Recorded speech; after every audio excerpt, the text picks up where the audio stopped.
Começar, vamos primeiramente, orar ao Senhor. Para que os irmãos também orem por aqueles que não puderam vir por algum motivo, que Deus sabe, Deus, aqueles que estiverem abatidos, que Deus conceda força, como eles têm nos concedido aí, para que a gente possa cada dia mais aprender, e viver as Escrituras.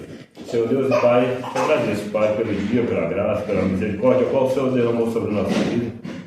Pai, estamos diante da Tua palavra, da Tua revelação, a qual o Senhor nos proporciona, Pai, para que vivamos ela, Senhor. E eu te peço, Senhor Deus, que o Senhor derrame o conhecimento que provém do Senhor, da Tua revelação, que aquilo que foi revelado pelas Tuas Escrituras, que possamos entender, Pai.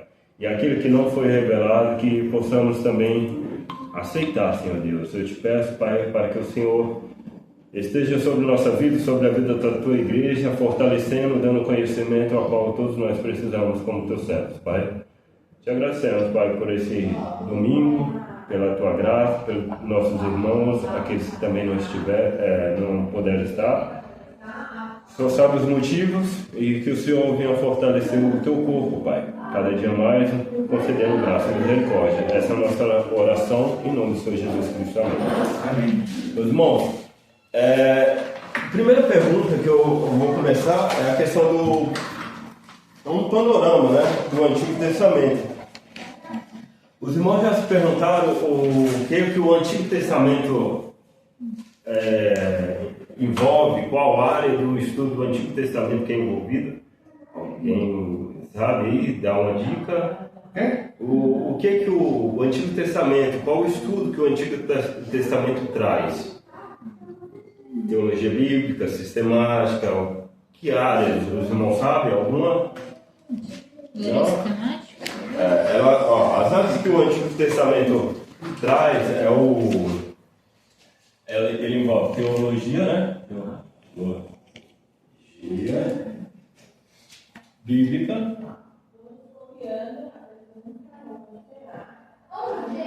sistemática. E a sistemática aqui, principalmente no Antigo Testamento, a gente estuda o quê? No caso, antropologia, o estudo do homem. É no Antigo Testamento que a gente observa como o homem foi criado, qual é o real propósito do homem. Vamos entender sobre a soteriologia, que é a história da salvação, certo? E a escatologia, as coisas futuras. Meus irmãos, é de extrema importância a gente entender isso. Estava falando, até comentei com a Gê hoje de manhã, um pouco mais cedo, as áreas que o Antigo Testamento traz, principalmente ali o Pentateuco, ele traz criação, queda, redenção e consumação. Para que eu venha entender isso, para entender o restante da Bíblia, eu tenho que entender isso. Criação, queda, redenção. E vamos entender um pouquinho sobre exegese e hermenêutica. Mas eu queria trazer um pouquinho sobre criação, queda, redenção e consumação. Tem um Marcos Teles, no álbum dele, Milagre, Que Milagre é o nome da música. Ele vai trazer uma ideia que eu achei legal e ele envolve esse assunto. Primeiro, o homem, ele foi criado, certo? Caiu. O homem caiu, o homem passa a ter o quê? Vergonha de Deus.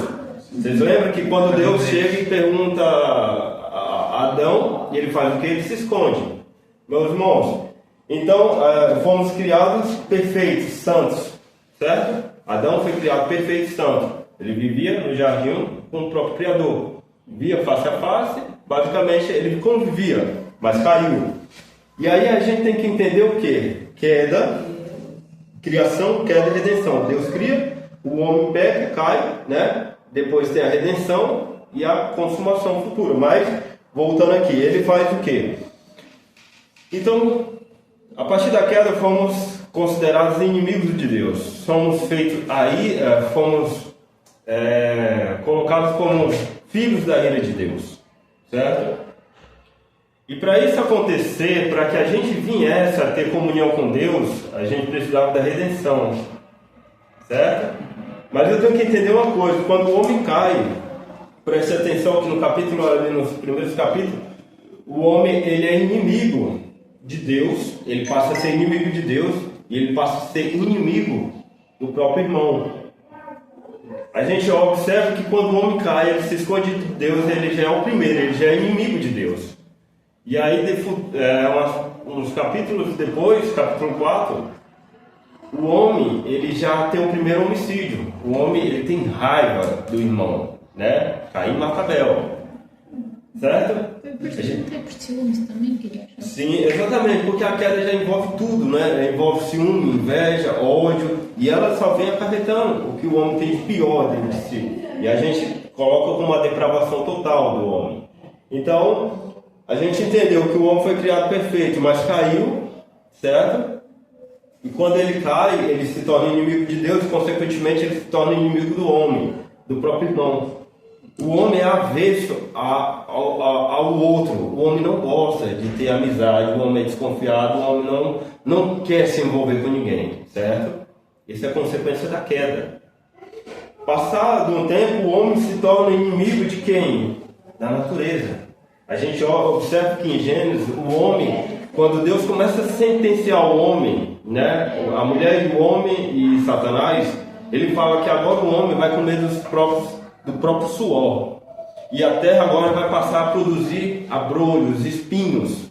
Então o homem se torna inimigo daquilo que foi feito para favorecer ele, certo?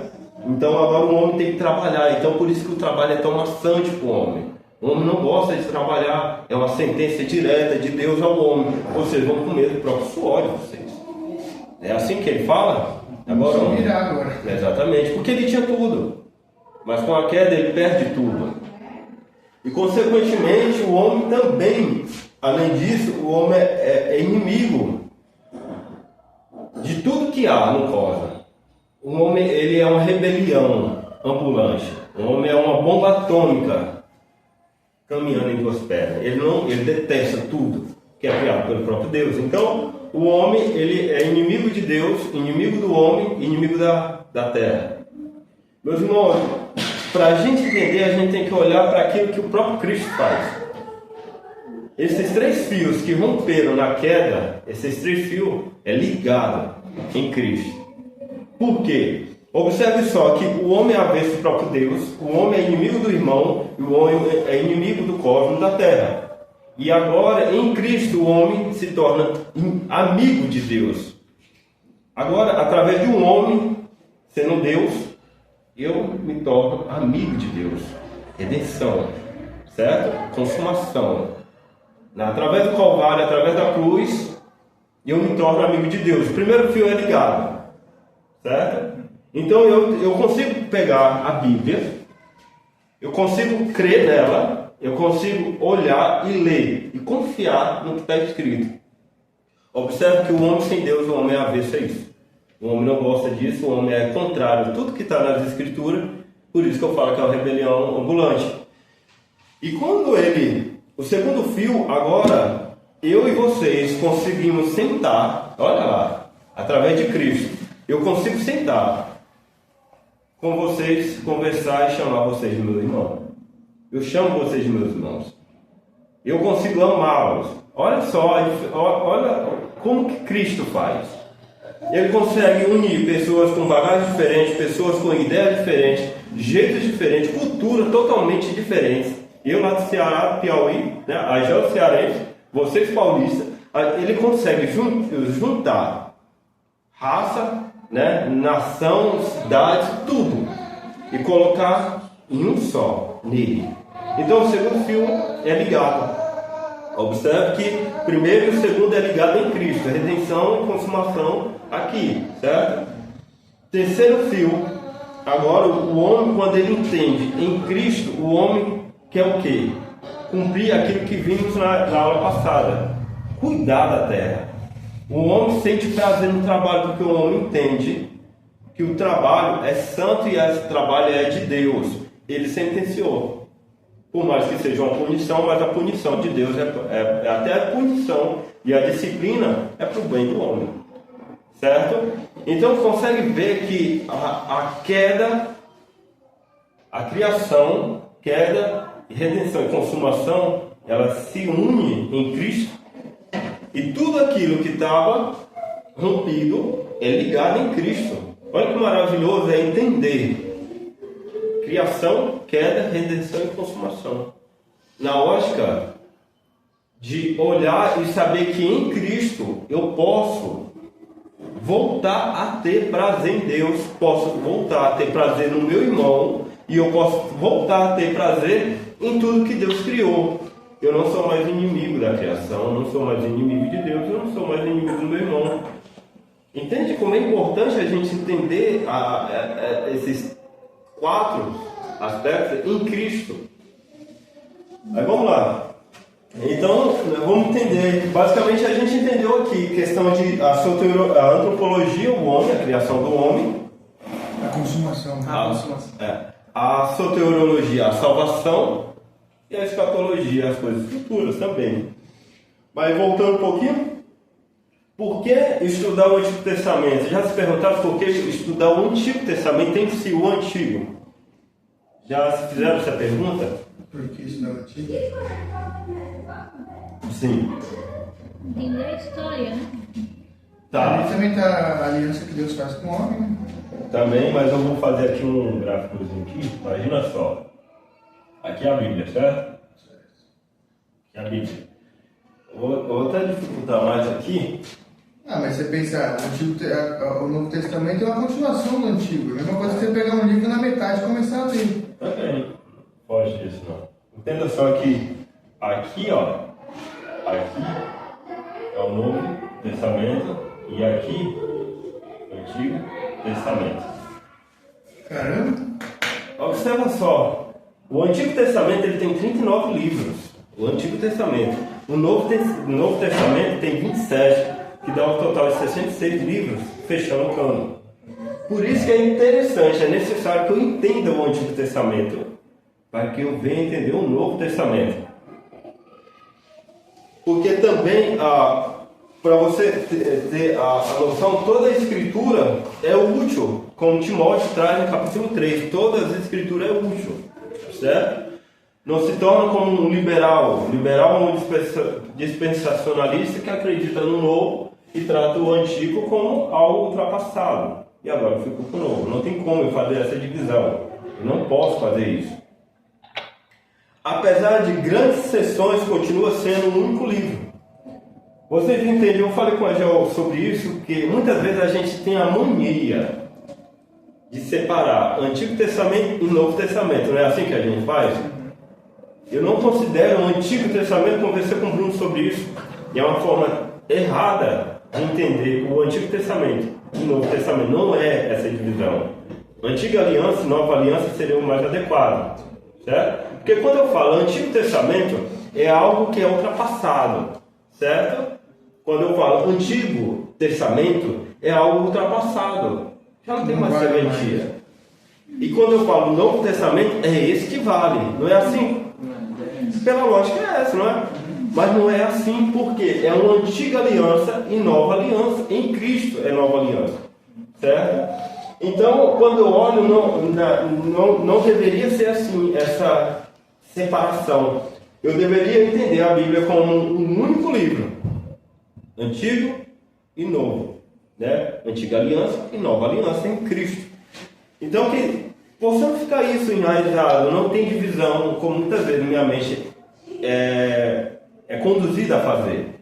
A Bíblia, meus irmãos, não é um guia, tá? Porque muitas vezes a gente acha que as Escrituras é um guia de vida, e não é um guia de vida. É a palavra de Deus, a qual eu devo seguir essa.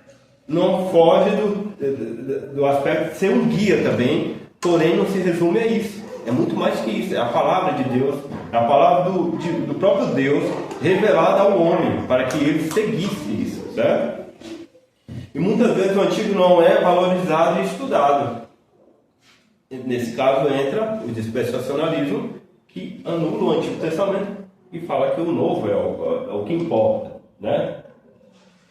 Mas não é assim que cremos. E também por que estudar o Antigo Testamento? Porque era a Bíblia de Jesus e dos apóstolos da igreja. E é a nossa Bíblia até nos dias de hoje. E agora que entra a partezinha mais pouquinho mais complicada. Eu saí um pouquinho aqui do antigo, eu queria perguntar para vocês, o que é cano? Cano? Cano. Cano é assim, bem do canônico, é algo principal ali.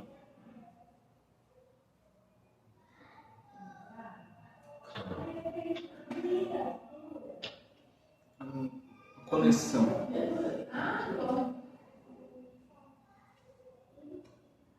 Tá certo ou errado aqui, ó. Responde. Não, eu quero ver vocês, quero ouvir vocês, a opinião de vocês. Eu faço nem ideia. O Bruno, ele falou já sobre isso, você estava na aula, você tem que prestar atenção na sua cabeção. O que isso significa, ó? Vara de medir. Falou? Ou regra.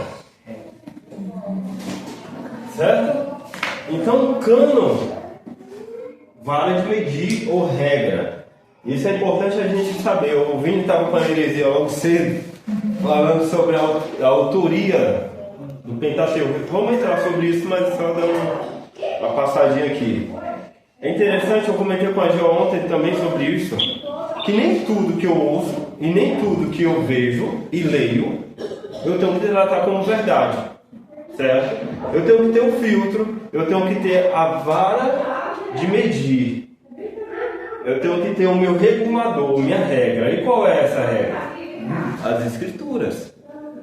Eu não posso ficar pelo um achismo, eu não posso ficar por uma interpretação, eu não posso ficar por nenhuma dessas. O que fala se é verdade ou mentira é as Escrituras.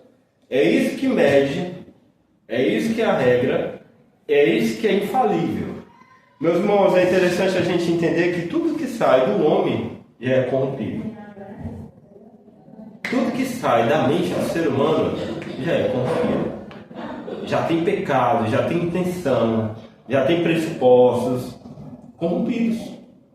E a única coisa que não tem é o cânon, as Escrituras que não tem.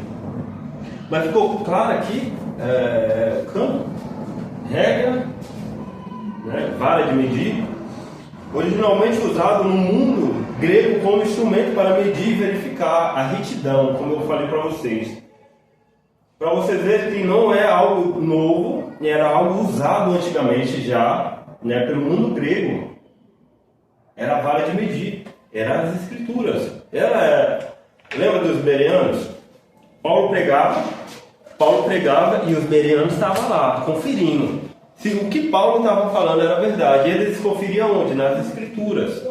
Entende? Tudo que o homem fala deve ser consultado. Tudo que o homem prega deve ser consultado. E eu não quero que vocês achem que, não, mas o que o pastor está pregando, não é assim. Mas eu devo conferir nas Escrituras. Por isso que é interessante, enquanto a pregação está sendo exposta, eu esteja com a Bíblia aberta. Conferindo, olhando. É assim que é assim que deve ser. Entende? O mundo grego era como eles usavam, era a vara de medir deles. Passou a ser usado também pelos filósofos literários para indicar um padrão ou um critério de verdade. No contexto cristão primitivo, o termo foi adotado para designar um conjunto de livros, como você falou, né? Então fala que a minha língua enrola. É enciclopédia? É enciclopédia. Medida da fé, doutrina e conduta. Eu poderia definir cano como medida da fé, doutrina e conduta da igreja. Ela que regula. Não sei se vocês viram no grupo que eu mandei lá sobre o debate do católico e o pastor Tassos. Eu vi, mas eu ainda não consegui assistir. Eu recomendo que assistam. É um debate inteligente, né, Léo? A gente assistiu, a gente ficou até quase 3 horas da manhã assistindo ele. Colocar no card também. Cara, maravilhoso, porque é um debate inteligente, um debate saudável, não tem uma briga, não tem uma discussão. Duas pessoas inteligentes conversando inteligentemente, né? Maravilhoso de ouvir e de aprender, porque realmente se aprende muito, né? Com a visão deles, que muitas vezes é corrompida por nós, né? E tem muita semelhança com o catolicismo, tá? Até porque, voltando um pouquinho aqui, fugindo, mas voltando, somos católicos, tá? Somos católicos. Católicos significa universais. Não somos, a única diferença nossa é que não somos romanos, mas somos católicos e apostólicos. A nossa doutrina vem dos apóstolos. E o universal, que é católico, que é universal. A gente tem a diferença que são romanos, por conta da tradição romana. Tá? Católico apostólico. Eu sou. Exatamente. Eu falei para já hoje, Lutero, Calvino e os outros, eles não queriam romper com a Igreja Católica. Não era a intenção desses homens romper. Eles queriam reformular. Às vezes a gente fala, não, Lutero, Calvino que quiseram revolucionar, montar uma outra igreja. Pelo contrário, eles não queriam isso, eles foram conduzidos a isso. Eles foram expulsos, porque a igreja não quis rever os seus conceitos e aquilo que eles acreditavam, tá? Então, fugir um pouquinho aqui, mas a gente tem que olhar para tudo isso como a nossa regra de fé e prática. Eles faziam isso, eles tinham isso enraizado, os reformadores tinham isso enraizado. Não é à toa que Lutero e Calvino divergiram ali com a igreja, porque eles viram, através das escrituras, que estava errado. Comentei com o Angel e eu comentei com vocês sobre norma normans e norma normata. Tradição, norma normans, norma que rege. Norma normata é a norma que rege, norma normans, norma regida. Tradição, né? E Bíblia. Bíblia é a norma que rege a igreja. Norma normans, norma regida. A igreja sendo regida pelas escrituras. Essa é a maior diferença entre nós e os católicos romanos. Por quê? Porque a tradição romana é acima, muitas vezes, das escrituras. Entende? É a tradição que vale. Eles têm a Bíblia, mas acima da Bíblia é a tradição. E pra gente não, a tradição é abaixo. E a Bíblia é a que regula, é a vara de medir, é ela que dita, é ela que determina o que a igreja deve e não deve fazer. Então vamos entender isso depois. O termo foi amplamente utilizado por Orígenes, um pai da igreja, no século II e século III. Atanásio, também um pai da igreja, no século IV, ganhando definição mais precisa nos debates sobre quais escritos possuíam autoridade apostólica e divina. A ideia era simples, mas teologicamente densa. Aquilo que pertence ao cânon é aquilo que regula a nossa fé. Entende? Aquilo que está nas escrituras é aquilo que eu devo seguir. Certo? Definições teológicas. Até aí tem alguma dúvida? Não? Está tudo certo? Definições teológicas. Do ponto de vista teológico, o cânon das escrituras refere-se ao quê? Ao conjunto fechado, definido, né? Que no caso é a Bíblia. Livros inspirados por Deus. Aí entra a questão dos apócrifos. Por que os apócrifos não estão lá? Porque não entende que é inspirados. E a Igreja Católica adota os apócrifos. Também eles têm 7 livros a mais do que a gente, certo? Porque eles adotaram os apócrifos como livros inspirados. Nós não adotamos como livros inspirados. E vocês podem se perguntar, espera aí, calma, ansioso, calma. Vocês podem se perguntar assim, Kelso, beleza, tá? Você falou a questão do cano. Eu entendi o que é cano, entendi que é a vara de medir, entendi que é um livro fechado. Mas qual é o critério? Qual é o critério para definir o cano? Primeiro,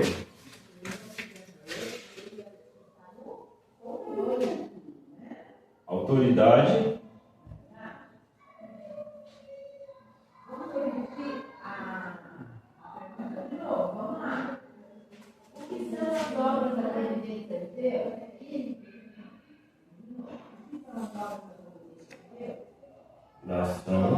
Inspiração divina. Reconhecimento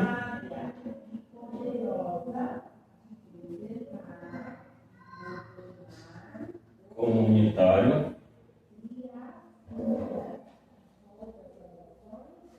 Normativa.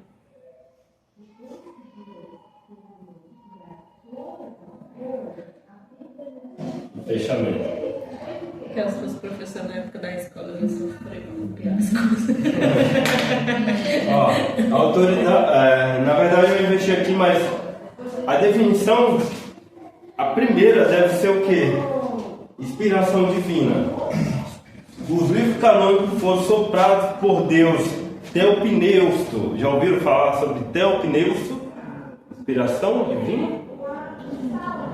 Quem pode abrir aí abra por fazer um favor para mim, amigo.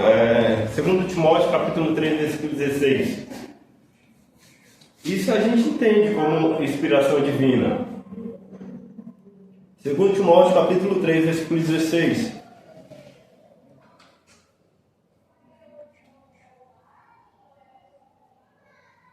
Timóteo 3, 16. Isso, 2 Timóteo capítulo 3, versículo 16.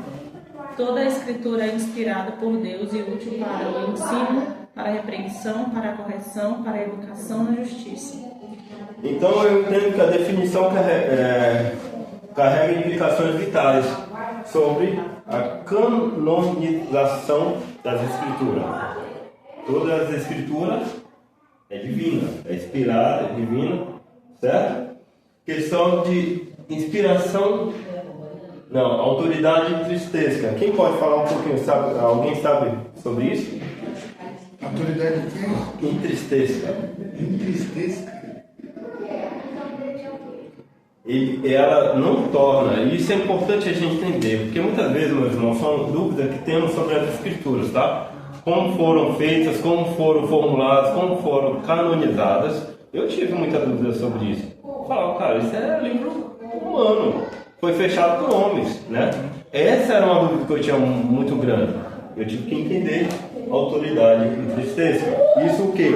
Eles não se tornam canônicos por decisão humana. Não foi o homem que decidiu canonizar os livros, certo? Você fala, mas como não? Mas são reconhecidos como tais, porque carregam em si a autoridade divina.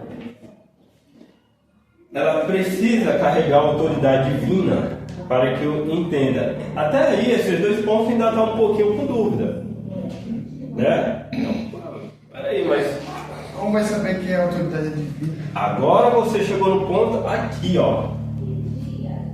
Reconhecimento comunitário, certo?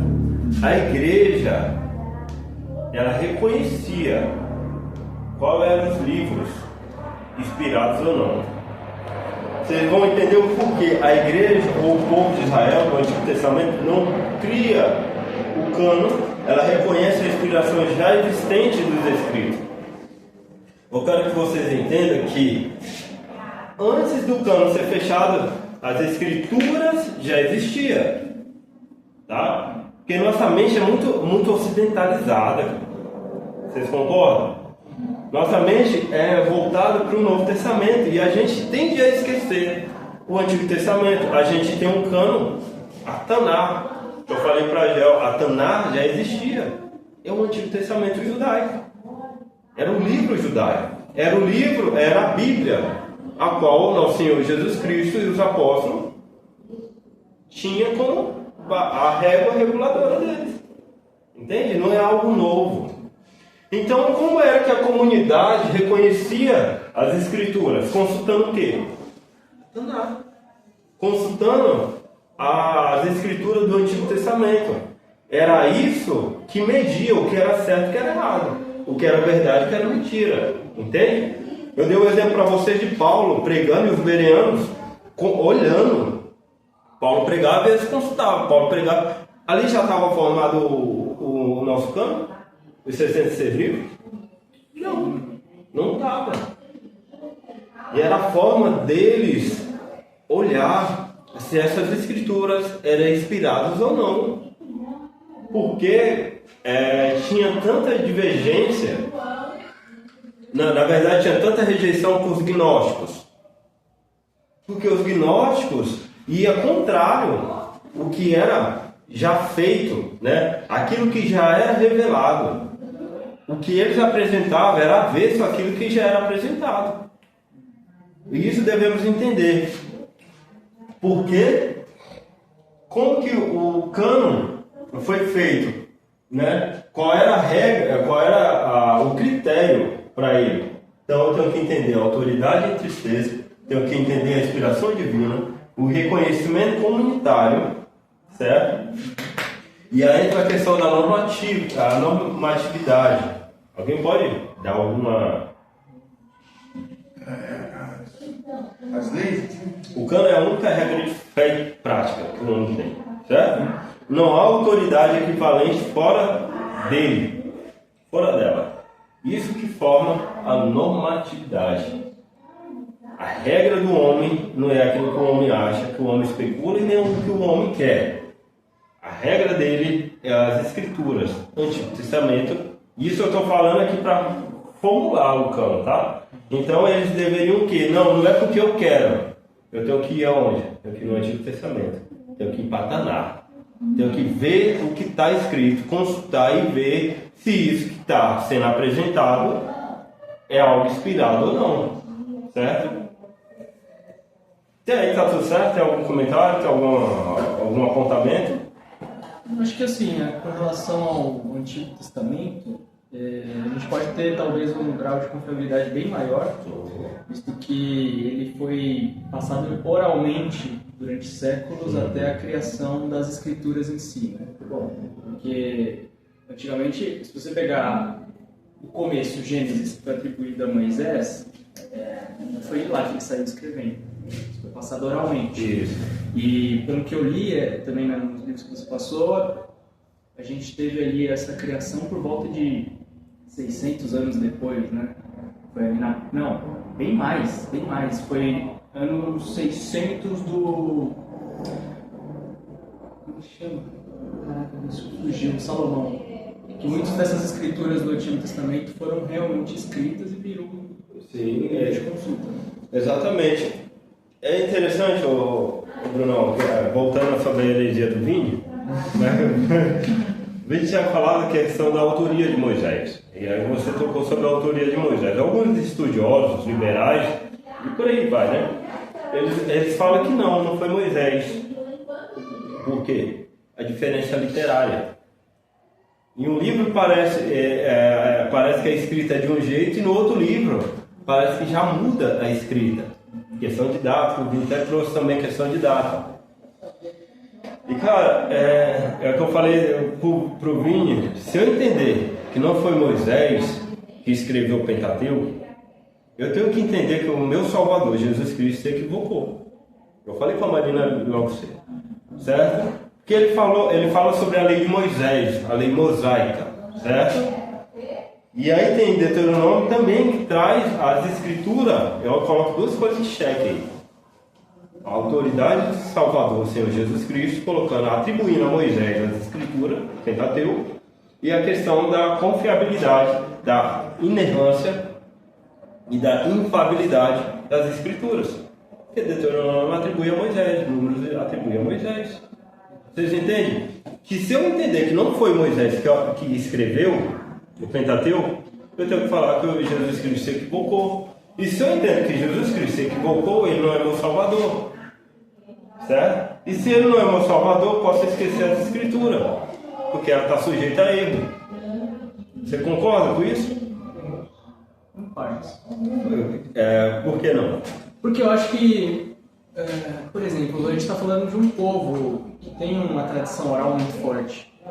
Isso não impede de Moisés ter passado oralmente essa tradição à frente, ao invés de escrever ela fisicamente, entende? Então, mas aí entra... E as pessoas que aprendiam essas tradições, repetiam essas tradições à frente, até que chegou alguém e falou, não, vamos escrever isso. Não, tá tudo importante. Até aí tá certo. A questão de... é uma hipótese também, de outro ter escrito. A questão é a autoridade, a Autoria. A autoria, Não, isso. né, sendo atribuída a Moisés. A questão deles não é a questão de outro ter escrito. Eu particularmente, eu acredito que sim, né? É uma hipótese, pode ser que outro escreveu, né? Porém, a questão deles é a autoria de Moisés. Eles não concordam que foi Moisés, né? Moisés foi atribuído a ele o livro, né? Eles não concordam, e isso eu já discordo, né? Eu concordo, pode ser outra pessoa ter escrito, não vejo problema. A questão é a autoria, tá? Mas vamos lá. Então, aqui normativo vocês entenderam? Sim? Entendeu, Maria? E agora, o mais importante, questão do fechamento. O cano bíblico está completo e fechado, de modo que nenhum novo livro pode ser acrescentado, sem violar a revelação final de Deus. Qual é a revelação final de Deus? Quem pode me falar? A revelação final do cano é Apocalipse. Quem pode abrir para mim Apocalipse capítulo 22, versículo 18 e 19, por gentileza, irmão?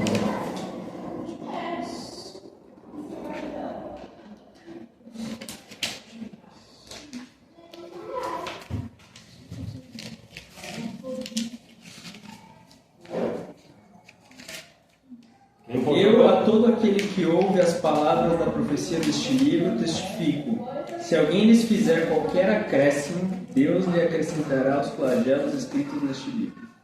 E se alguém tirar qualquer coisa das palavras do livro desta profecia, Deus tirará a sua parte da árvore da vida, da cidade santa e das coisas que acham escritas neste livro. Aquele que dá testemunho dessas coisas diz: certamente venho sem demora. Amém. Vem, Senhor Jesus. Tá vendo? Não tem como acrescentar mais. E eu nem posso pensar em tirar. É um grande erro que eu cometeria.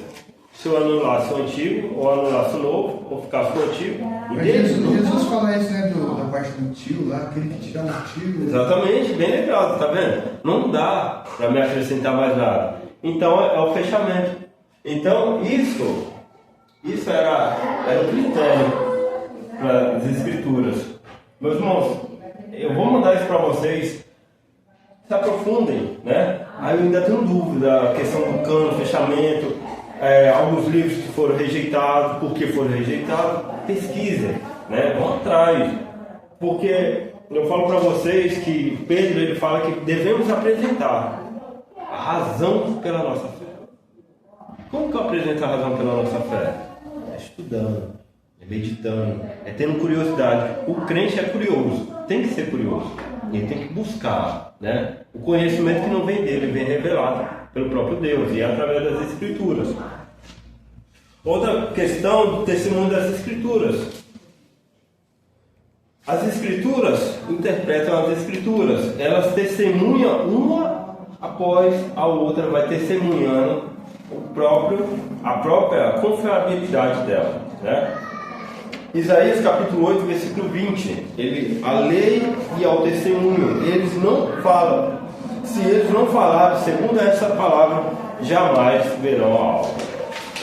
Vocês entendem que a Escritura, ela dá testemunho dela mesma? Já pensaram sobre isso? Que as Escrituras dão testemunho dela mesma. Não é que um homem muitas vezes passa despercebido. Não é que outra pessoa testemunha, ela mesma interpreta ela mesma, ela mesma testemunha sobre ela mesma, ela mesma traz evidência dela mesma. Por isso que é interessante, quando eu leio a Bíblia, eu leia ela de Gênesis a Apocalipse. Para que eu venha entender as Escrituras, eu não posso ler elas separadamente. Eu não posso pegar um livro da minha preferência, ou que eu acho mais fácil, ou acho mais cômodo. Eu tenho que ir vamos falar, para o olho do furacão. Né? Princípio. Tenho que ir para lá. Para que eu venha entender Apocalipse, se eu não entender Gênesis, eu não entendo nada. Gênesis é o princípio. Mas vamos chegar lá. Então, critérios canônicos. Além desses, tem mais. Alguém poderia falar sobre eles? Alguém sabe sobre eles? Critérios canônicos? Autoridade proféticas. Quem pode abrir em Êxodo, capítulo 17, versículo 14, Jeremias, capítulo 36, versículo 2, por gentileza. Escreve aí para eu. Autoridade profética. Então disse o Senhor a Moisés: escreve isto para memória num livro e repete-o a Josué, porque eu hei de riscar totalmente a memória de Amaleque, de debaixo do céu. Jeremias 36, 2. Bruno, desculpa, mas leia de novo, só para me falar sobre um negocinho aí. Então disse o Senhor a Moisés: escreve isto para memória num livro e repete-o a Josué, porque eu hei de riscar totalmente a memória de Amaleque, debaixo do céu. É engraçado que você vê que a revelação é algo tão confiável, que era Deus falando para Moisés: escreve. A gente vê direto. O Pentateuco é recheado do próprio Deus falando para Moisés: escreve. Registra. Você acha que Deus não queria mais? Ele queria se revelar através de oralmente e pela escrita. Ele se fez revelar. Eu acho que ele pensou mais, tipo, nos dias de hoje, quando ele pensou Nós vamos entender sobre isso, questão de incluir os gentios. E, cara, é algo fantástico quando a gente olha para ele, para próprios Gênesis aí, também, Êxodo, né? Imagina só, como que Moisés chegaria até o Egito e falaria e convenceria o povo a sair do Egito. Imagina só, como que ele ia fazer isso? Já parou para pensar? Acho que até ele falou, não sei como que eu vou Exatamente. fazer. Ele tinha que falar de quem? De que? É do próprio Deus. Que eles já conheciam. Que eles já conheciam. Ele faz relembrar sobre o próprio Deus. Mas vamos lá. Jeremias 36, versículo 2. Toma um rolo, um livro e escreve nele todas as palavras que te falei contra Israel, contra Judá e contra todas as nações, desde o dia em que te falei, desde os dias de Josias até hoje. Tá vendo? Que mais uma vez ele pede para quê? Agora outro profeta fazer o quê? Escreve. Coerência doutrinária era outro critério. Tinha que ter coerência doutrinária. O mesmo Deus que era criterioso no começo, é o mesmo Deus criterioso até no dia de hoje. Tem critérios a ser cumpridos. A vida cristã não é algo simplesmente que traz sobre questões emocionais.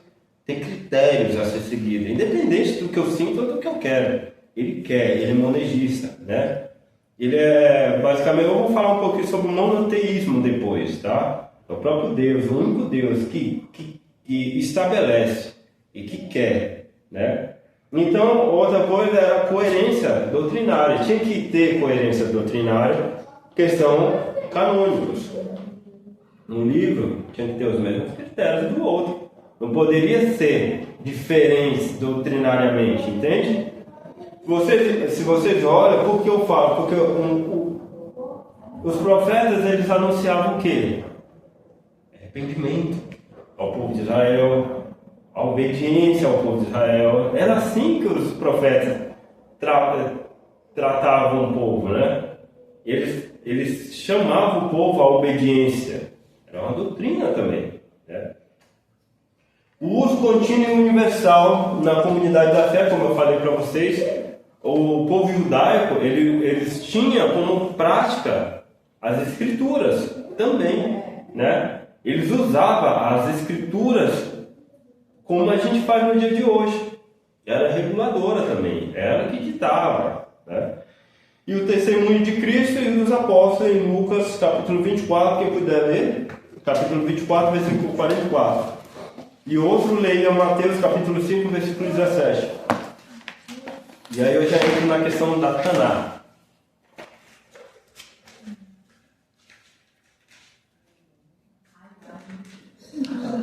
Isso. Mateus capítulo 5, 17 e Lucas 24, 44. Cheguei. Posso ler? Pode. A seguir, Jesus lhes disse: São estas as palavras que eu vos falei, estando ainda convosco. Importava-se cumprisse tudo o que de mim está escrito na lei de Moisés, nos profetas e nos salmos. Olha aí. Você vê que não tem como eu anular. Eu não consigo. Ele falou a lei de Moisés. Ele falou sobre o saltério. Ele falou sobre os livros sapienciais, livros de sabedorias. Ele falou sobre os profetas, né? Então você vê que o próprio Cristo, nosso próprio Salvador, ele dá esse peso de autoridade às Escrituras, certo? Então não tem como negar. Você está falando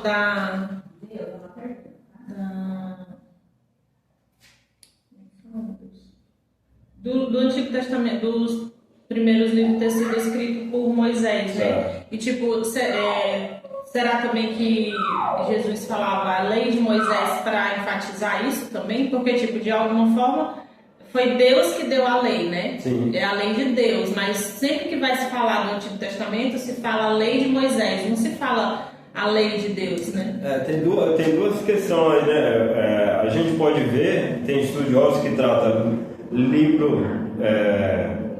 mosaica, lei de Moisés, né? E tem outros que vê livro de Moisés, né? Tem essas duas interpretações. Eu creio que sim, né? Se a gente entende que o nosso Salvador ele também é onisciente, onipresente, né?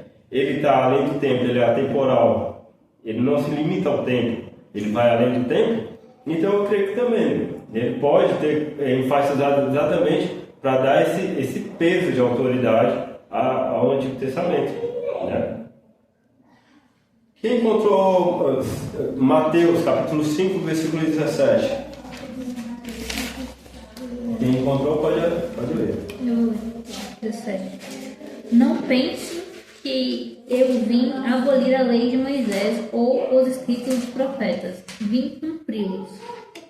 Está vendo que mais uma vez ele enfatiza em dois livros, 2 capítulos, ele enfatiza a lei de Moisés. Engraçado, na tradução da Mar fala a lei de Moisés. Na tradução Ara, né, que é usada pela presbiteriana, não fala a lei de Moisés, fala só promulgar a lei ou os profetas. Tá igual. A sua é melhor. Às vezes. É o que? NVI? É NVI, não sei. Essa daqui, ó. NVT, Então, não tem como comprar essa daqui, ó. Melhor. Vou escrever aqui a lei. João Vitor é um Tá errado, dos né? melhores, né, da atualidade. Agora, meus irmãos, o que é Taná? Deu uma... Você falou que era escrito no Antigo Testamento, em relação ao Antigo Testamento. É 5 O Antigo livros. Testamento seguido pelos... É só o Pentateuco, não? Não. Tem mais. É o Torá. Pentateuco. Agora a gente chega, né? Agora a gente chega exatamente onde aí entra, né? A questão do próprio Cristo se referindo aos profetas, à lei e aos escritos. Alguém já ouviu falar sobre a Taná? Não, só o Torá. Eu escuto todo dia. O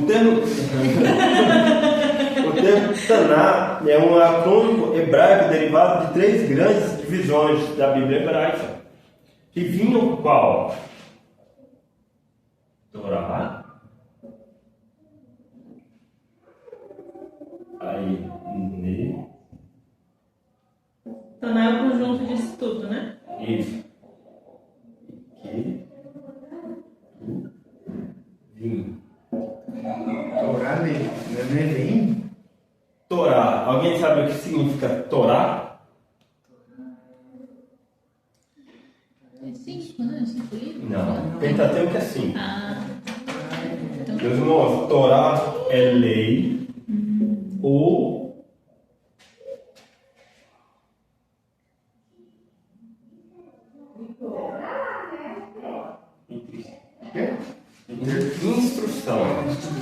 lei ou instrução.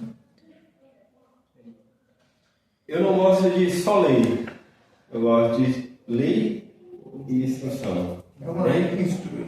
Exatamente. Porque muitas vezes a gente lê só como lei, Torá, lei. Não, espera aí, era lei, mas essa lei tinha um objetivo, era instruir, certo? E Nevim, alguém já ouviu? Nevim? Não. Profetas.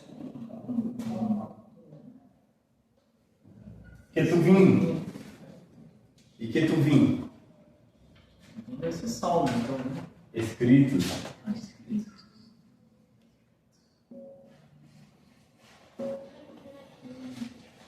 Meus irmãos, esse aqui era Taná, do Antigo Testamento, do povo judeu. Era a lei, os profetas, escritos. Essa organização difere da estrutura cristã tradicional, Antigo Testamento. Embora contenham os mesmos livros canônicos, com outra ordem de agrupamento.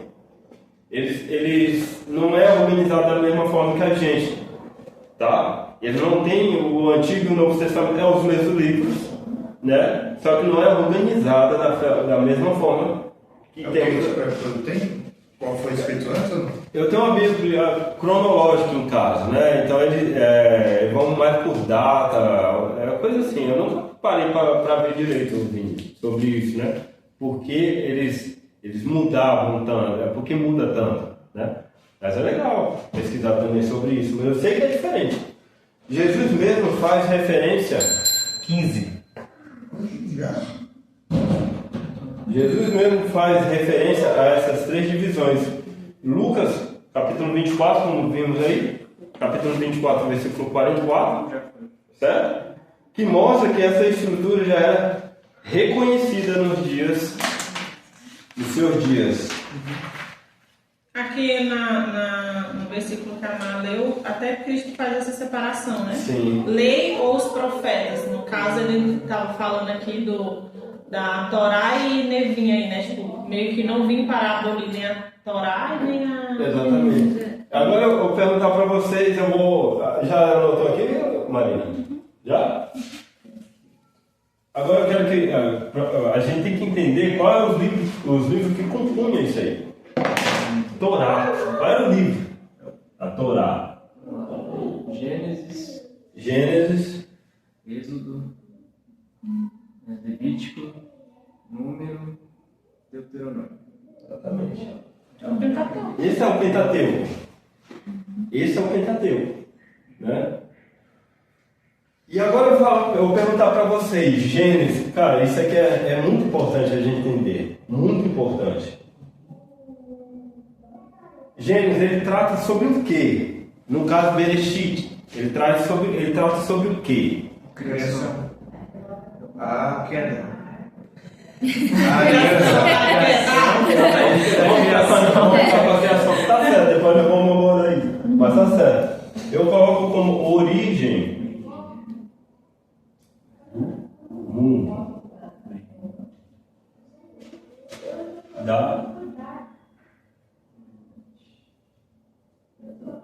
Vocês entendem? E de Israel. Então a gente vê que a origem do mundo, a origem da humanidade e a origem de Israel está em Gênesis. Gênesis ela é dividida em quê? Do versículo 1 ao 12, do capítulo 1 ao 12, é sobre a criação. Se vocês olharem, cheguem em casa, olhem lá, no livro de Gênesis, capítulo 1 ao 12, vocês vão ver que é só sobre criação. Vai acarretar a questão da queda, dilúvio, mas é criação. Do capítulo 12 ao 50 é sobre os patriarcas. Ele vai trazer a ideia sobre genealogia, sobre as gerações, entende? Então ela tem essas duas divisões. Questão de Gênesis, né? Criação e genealogias patriarcais, né? Então toda vez que você entra ou ver o livro de Gênesis, pode olhar essas duas divisões que tem. Criação e por aí vai. Êxodo. Shemut, né? Que fala aqui. Isso aqui é hebraico. Significa o quê? Êxodo significa o quê? Libertação. Isso, exatamente. libertação do Egito. E aí eu falo do Egito e a aliança do Sinai. A aliança do Sinai está abolida, tá? A aliança do Sinai, para vocês entenderem, encerrou. Não está mais em vigor. Por quê? A aliança do Sinai ela foi abolida quando a inclusão dos gentios foi consumada. É o que fazemos parte hoje, né?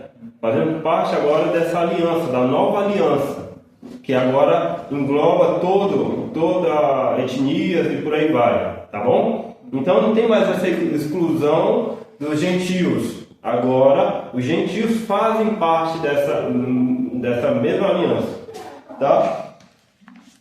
Levítico, quem pode falar? No caso é Vaikira.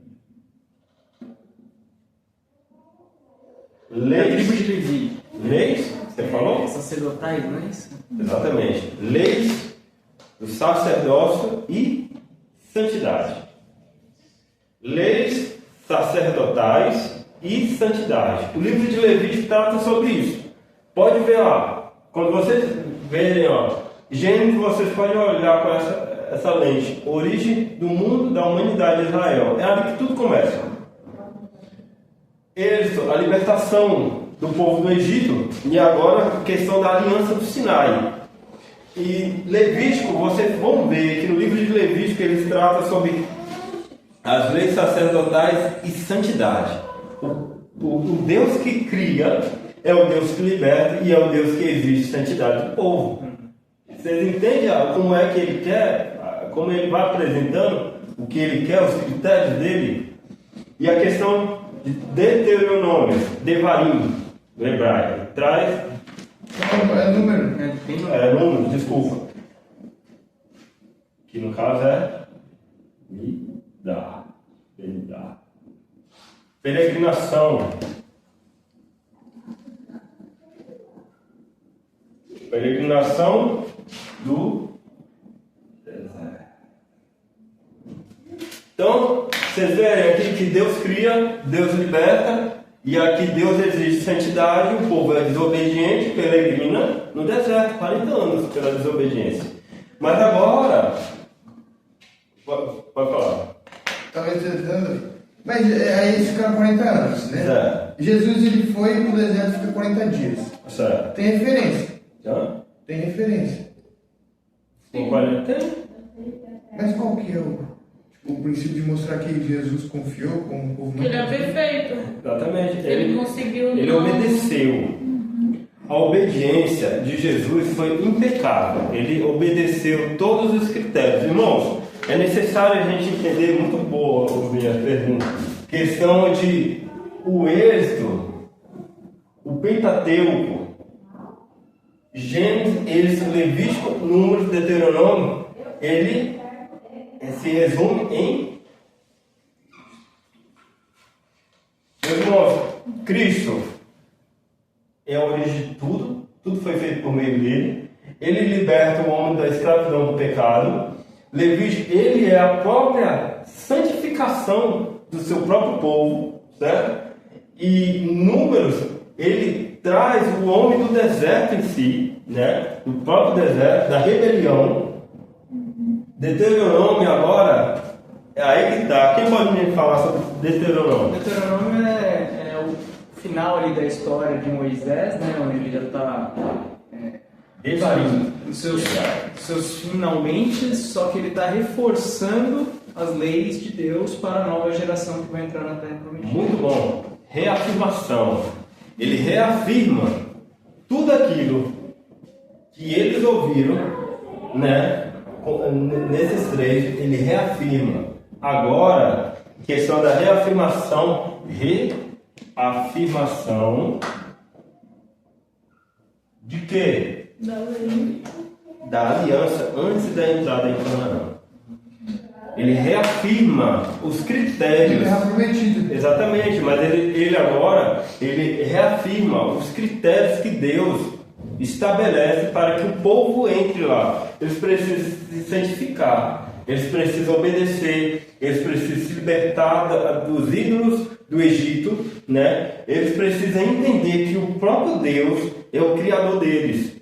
Ele é o Deus que criou céus e terra. Meus irmãos, é interessante que a gente entende aqui questão, só um minuto, Vinho, mas só para não perder o raciocínio aqui, isso, cara, eu fiquei abismado.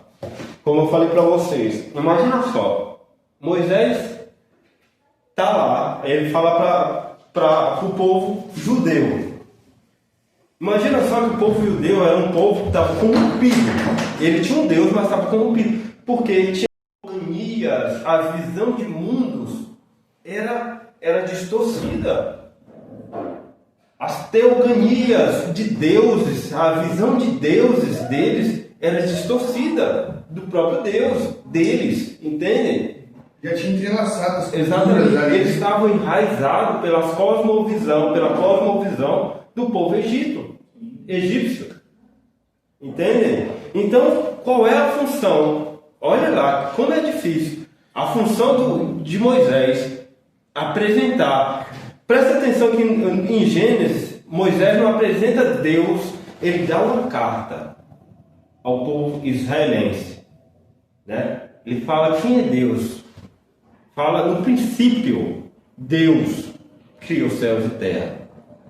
No caso ele fala Bereshit bara Elohim, né? No princípio Deus criou.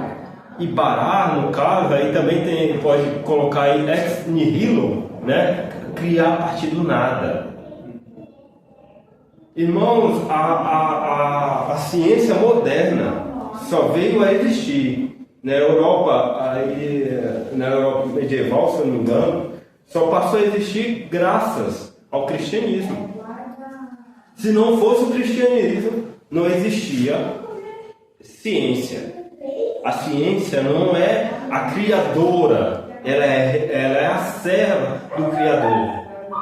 Entendem? Como é importante a gente entender isso? Por quê? Porque, voltando aqui, naquele tempo, para você entender, para você estudar fenômenos naturais, meu irmão, era uma afronta aos deuses. Eu falei com a Jane, imagina Thor, né? Vou colocar uma que é mais recente aí, Thor, o rei do Deus do trovão. Você não podia estudar. Você não podia estudar sobre os trovões. Por quê? Você estava afrontando o Deus do trovão. Você estava afrontando Thor. Nem sei se era o Deus de lá. Mas estou colocando aí para a gente entender. Não podia.